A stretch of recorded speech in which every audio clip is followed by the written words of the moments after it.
This man controls 1.4 billion lives, commands one of the most powerful nations on earth, and changed the rules so he could rule indefinitely.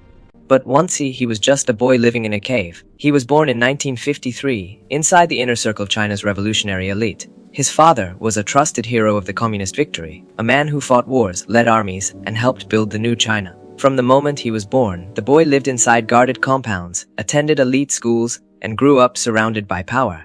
He wasn't just privileged, he was political royalty. But in communist politics, power is never permanent. In 1962, everything collapsed. His father was suddenly accused of disloyalty and labeled a political criminal. Overnight, the family was expelled from privilege and pushed into disgrace. The boy learned his first lesson about power. Loyalty lasts only until it becomes inconvenient. Then came 1966, the Cultural Revolution. Chaos spread across China. Youth mobs destroyed homes, burned books, humiliated families, and hunted enemies of the revolution. Because his father was already disgraced, the boy was labeled a black element, the lowest social class. His home was destroyed. His father was imprisoned. His mother was forced to publicly denounce her own husband. The family was dragged through humiliation and public shame. Under unbearable pressure, his sister ended her life. This was no longer politics, this was survival. In 1969, at just 16 years old, he was exiled to the countryside for re-education. He was sent to a remote village with no electricity, no running water, and no comfort. His home was a dark cave carved into a hillside. His daily work was hauling heavy loads of manure up steep hills for endless hours. The Prince of Privilege had become a peasant in the dirt. The work broke his body. Hunger broke his spirit. He cried in the darkness. One night, he tried to escape.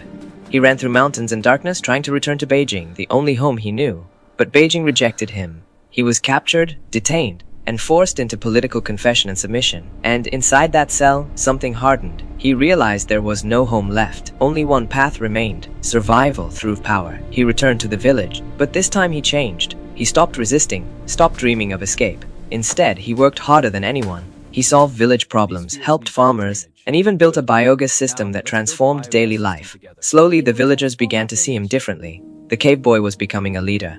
But leadership in a village was not enough. At night, he studied communist ideology, not as belief but as a guide to power. He applied to join the Communist Party. He was rejected, rejected again, rejected 9 times.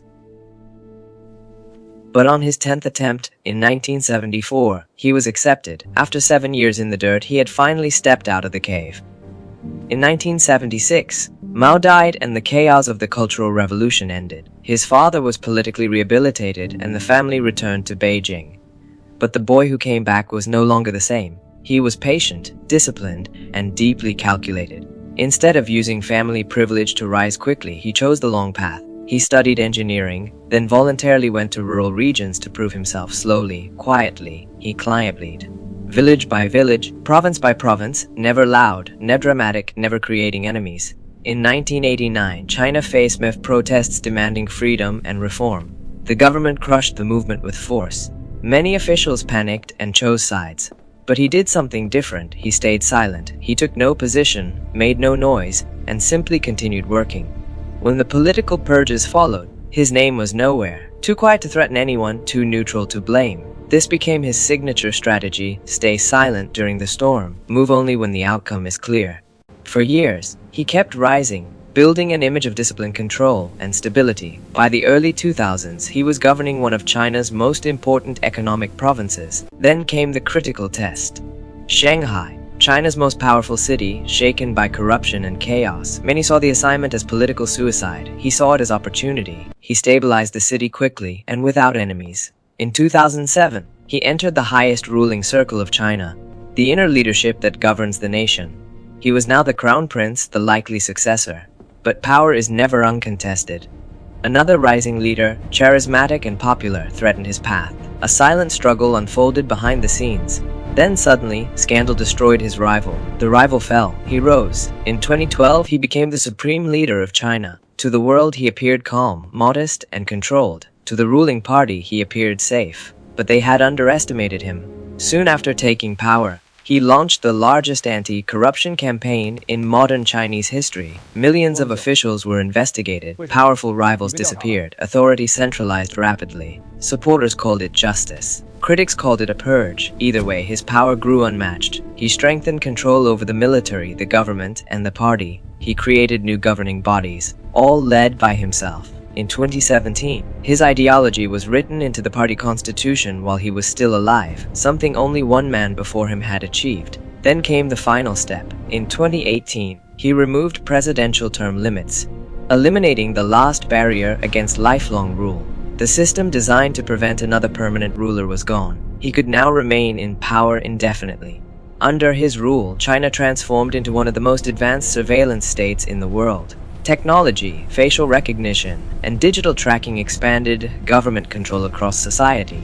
On the global stage, China grew more assertive, expanding influence, building infrastructure across continents, and reshaping geopolitics. Then came COVID-19. Strict lockdowns defined his rule for years. When public frustration erupted into protests, the policy was abruptly ended, proving once again that survival of power remained the core priority.